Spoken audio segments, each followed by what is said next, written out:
No one claimed the suitcase for days. No ID, no tags that made sense. Just an old leather bag that kept circling the belt. They were ready to throw it away until someone opened it. Inside was a handwritten note, yellowed with age, sealed and addressed to a son. The date, 1973. The name, long erased from official records. What was meant to be delivered 50 years ago had finally arrived. But why now? Stay with us to find out who wrote it and why it never reached its destination. Don't forget to subscribe. The lights above baggage claim 6 flickered slightly, casting a cold bluish hue across the nearly empty floor of Brightford Regional Airport in Pennsylvania. It was late, past 11 p.m., and the terminal was winding down for the night. Cleaning staff moved quietly between rows of plastic chairs, and the hum of an idle conveyor belt echoed through the space like a low mechanical breath. One item remained on the belt. A single brown suitcase circled slowly, its leather edges worn, corners scuffed, and brass buckles dulled by time. It looked older than most, sturdy but tired. A faded luggage tag, handwritten long ago, dangled from the handle by a cracked leather strap. There was no name, no phone number. Only the 3 letters, JLW, stitched faintly into the back of the tag and thread that had nearly disappeared into the fabric. The passengers from Flight 191 had all dispersed. The last family with noisy children had left 10 minutes earlier, and the loudspeaker announcements had quieted. The suitcase rolled by once more before the belt finally stopped, halting it with a soft clunk at the end of the track. Jason Harper, a 26-year-old technician working the overnight shift, noticed the abandoned bag while checking the claim areas for leftover items. He had worked this route for months, same shift, same routine, same silences. Unclaimed luggage wasn't rare, but this one stood out. It didn't match the newer plastic suitcases that usually ended up in lost and found. Jason approached the bag, examined the tag, and gave the handle a gentle tug. It was heavier than expected. He took a moment, scribbled the time and location into his clipboard log, and then loaded the suitcase onto a cart meant for forgotten belongings. From there, it would go to a small, locked storage room behind the airline service counters, the temporary resting place of the misplaced and ignored. To him, it was just another piece of baggage, one more anonymous object left behind in a sea of comings and goings. He had no reason to think otherwise. But something lingered in the air, something Jason couldn't name, a faint trace of tobacco, leather, and dust, like an old coat pulled from a forgotten closet. He paused for a second longer than usual before rolling the cart away, glancing back once as the wheels creaked across the tile. It was a routine task, one of 100, but this suitcase would not be like the others. 3 days passed. The suitcase remained unclaimed in the storage room behind the service counters at Brightford Regional Airport. In that dimly lit space, surrounded by shelves of lost strollers, forgotten backpacks, and unpaired shoes, the old brown suitcase sat quietly on the middle rack, untouched, unopened, unnamed. Jason had logged it properly, tagged it for holding, and filed it into the system. Standard policy allowed 72 hours before such items were marked for disposal or donation. If no one called, no report was filed, and no match was found through the barcode system, the item was considered abandoned. The suitcase had met every condition. The police had received no missing luggage reports. No one called the airline. The scribbled letters on the tag, JLW, had yielded nothing in the National Lost Baggage Database. Jason had even run the initials through a few online forums used by amateur genealogists and veterans networks. Nothing. The suitcase, by all definitions, didn't exist. Still, he found himself thinking about it more than he should have. He had handled dozens of lost bags before, but something about this one resisted being categorized. It didn't feel random. It didn't feel misplaced. On the 3rd evening, long after the last flight had departed and the concourse had gone quiet, Jason returned to the storage room. He told himself it was part of the routine, final sweep before closing, but in truth, he had planned to check on it. The suitcase sat where he had left it, unremarkable yet oddly imposing. He studied it again. The surface was dusty but not dirty. The leather was worn but not torn. There were no moldy smells, no signs of decay, no obvious reason to be suspicious, and yet the unease in his chest deepened. He turned the tag over once more, this time running his thumb slowly along the inner lining. That's when he noticed it.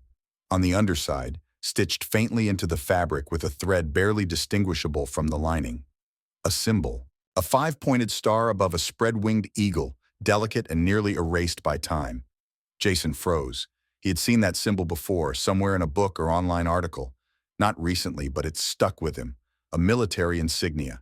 Possibly American, possibly old. It wasn't part of any modern airline or travel brand. It was deliberate, personal, and not meant to be found easily. He stood there a moment longer, the quiet humming of overhead lights filling the stillness. His hand lingered on the handle.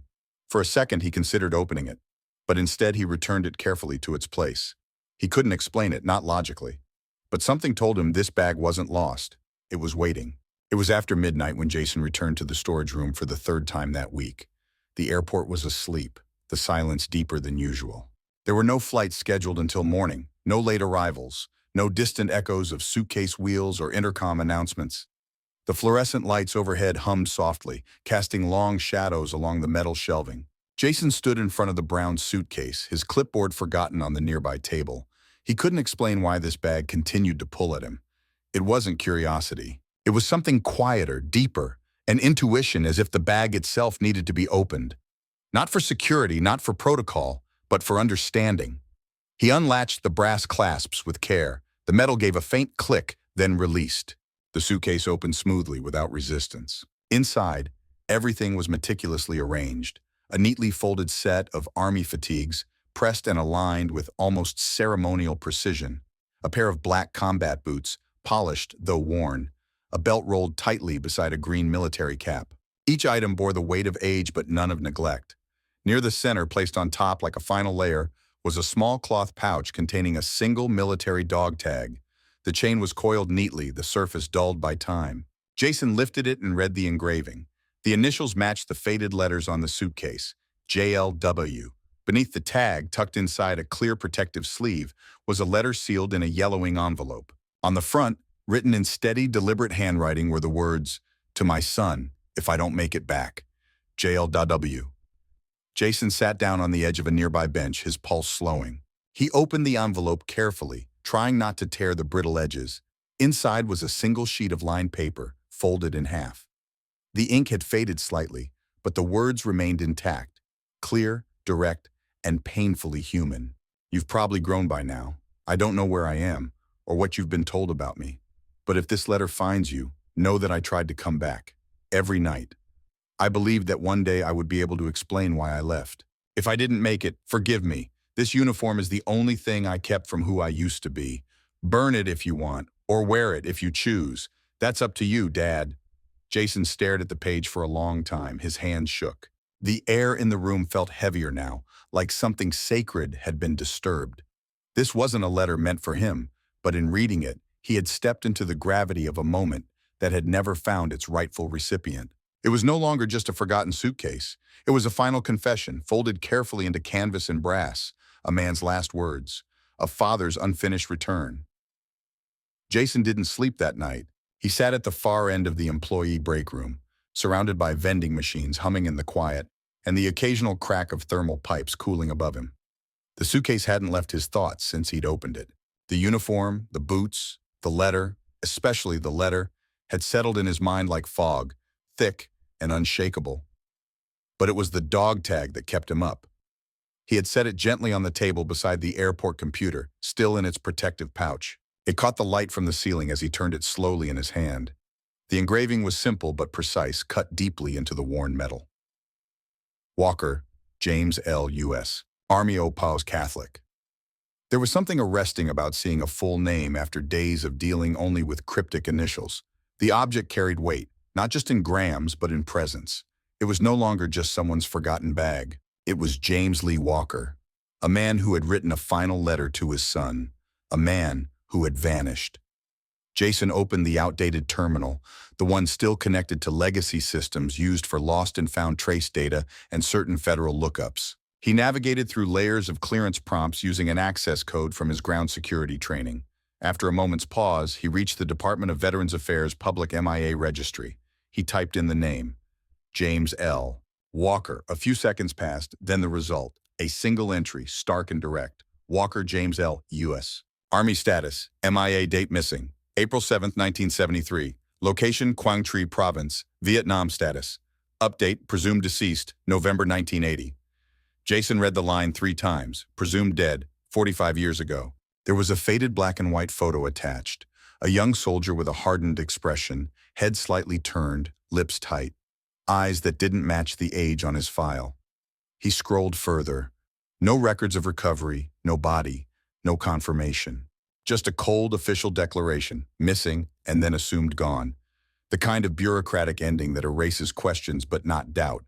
He opened another browser tab and searched for military forums and veteran aid sites. After several dead links and outdated pages, he found a nonprofit database called Families for MIA Veterans. It allowed families and volunteers to upload unverified sightings, rumors, or letters, anything that might help piece together the stories of the missing.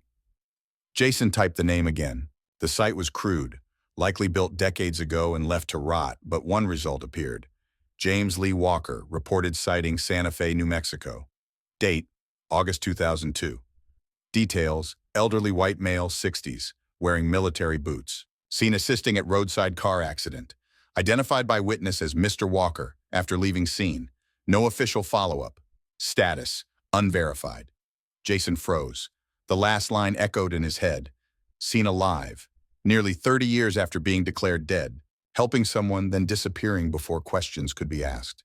He leaned back in the chair, staring at the flickering monitor. That couldn't be coincidence. He hadn't just returned. He had stayed hidden. Why? Why would someone vanish for decades, survive, wander, and yet never tell anyone? Never come home? Never claim his own name? The answer wasn't in the databases.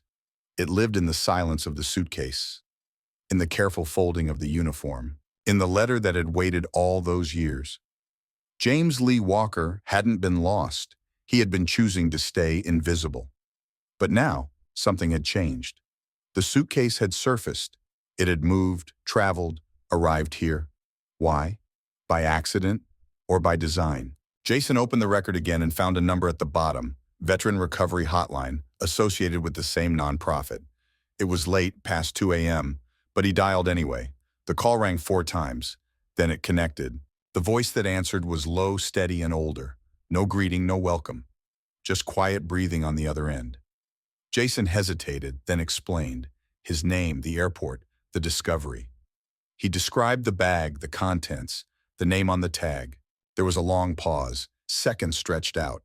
Then, in a tone not of surprise but of resignation, the voice finally spoke. "Did you find the suitcase?"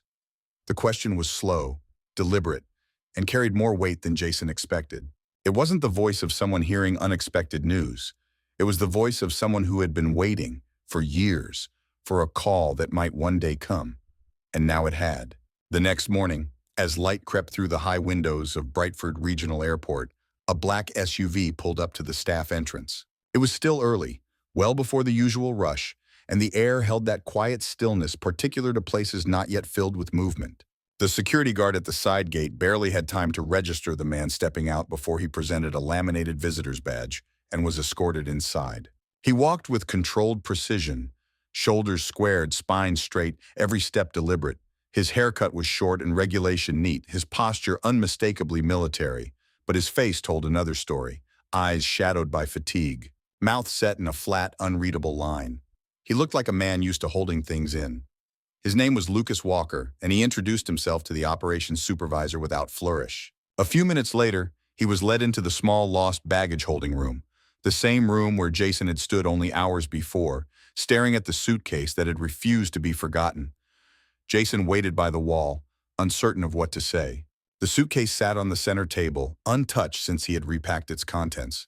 The room was quiet, almost reverent.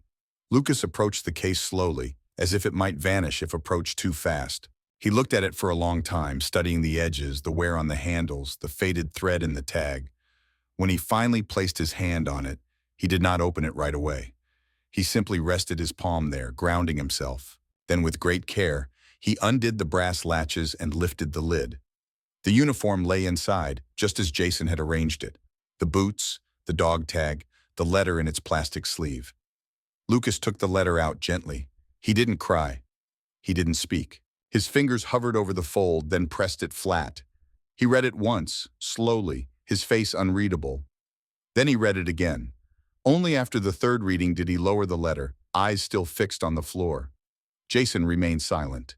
Eventually, Lucas spoke, not in grief, not in shock, but in the voice of someone used to carrying pain like luggage. He explained that his family had received official notice of his father's death in 1980. The report said he had likely died in a jungle engagement.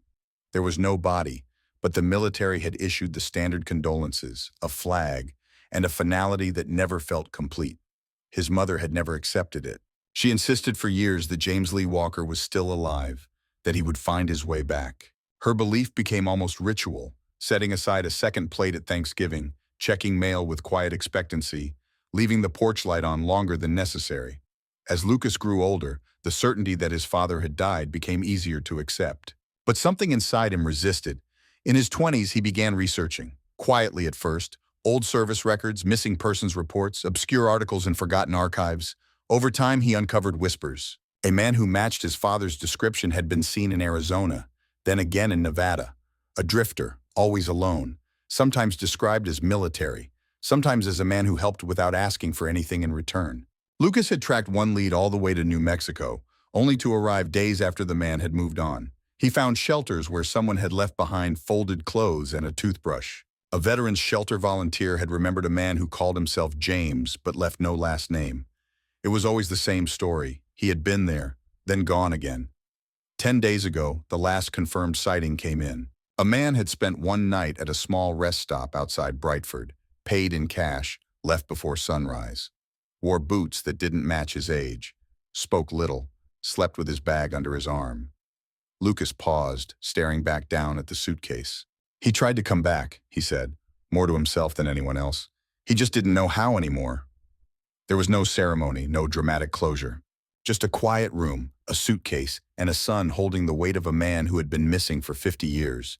Not in a jungle, but in a country that never quite knew how to bring him home. 1 week later, the morning sky over Brightford Regional Airport was pale and windless. The terminal lights hummed steadily, casting long reflections across the polished floors. Just past security, beyond the usual churn of business flyers and vacationers, a quiet space had been cleared near baggage claim 6. There were no cameras, no reporters, no press releases. Only a dozen or so people had been invited, and most of them stood in silence, hands clasped in front of them. Among them were members of the night shift crew, 2 representatives from a local veteran support foundation, and 2 uniformed soldiers in full-dress blues, standing at attention beside a simple folding table. On that table sat the old brown suitcase. Its leather surface had been gently cleaned, but not polished. Its worn brass buckles still bore the small scratches of time and travel. Beside it, perfectly folded into a triangle, rested an American flag. Lucas Walker stood nearest the table, a few feet away. He wore a plain black suit, no medals, no symbols, only a small pin at his collar with the same eagle and star insignia Jason had seen stitched into the suitcase tag. In one hand, Lucas held the letter. He didn't read it aloud. He didn't speak at all. The airport director offered a few words, measured, respectful. She spoke not about war or politics, but about memory. About how sometimes the things we lose are not really gone. How returning home can take many shapes. Her voice was soft, almost uncertain, but she ended with a line that stayed with every person present. Some stories don't end with answers, she said, but they still deserve to be finished. After the short address, there was a pause. No clapping, no music, just the quiet rhythm of the terminal beyond the glass. A conveyor belt in the distance hummed to life as a flight arrived from Chicago. The ordinary world continued, unaware of what had just taken place on the other side of the hall. Jason stood toward the back of the group, not in uniform, not acknowledged, and not expecting to be. He kept his hands in his jacket pockets, his eyes fixed on the suitcase. A part of him still didn't fully understand how he had ended up here, how a random object on a conveyor belt had unraveled into the final chapter of a man's long silence. He wasn't family, he wasn't military, he had no medals or rank, but he had opened something that no one else had touched. Not just a piece of luggage, but a life, a message. A man's quiet, delayed return to a place that had moved on without him. After the guests had dispersed, and Lucas had quietly taken the suitcase into his care, Jason returned to baggage claim 6. The area had returned to its normal state, suitcases spinning slowly around the belt, passengers scanning for familiar shapes, children climbing on carts. But there was something new now. Just to the side of the conveyor, mounted on the wall where passengers often waited in boredom or frustration, hung a small bronze plaque. It bore no official logo, no fanfare, just one line, etched in quiet dignity. Dedicated to those who came home too late, but still found the way. Jason read the words twice, then turned and walked away. Somewhere behind him, the belt clunked softly as a lone bag made its way around the carousel, round and round, waiting to be claimed.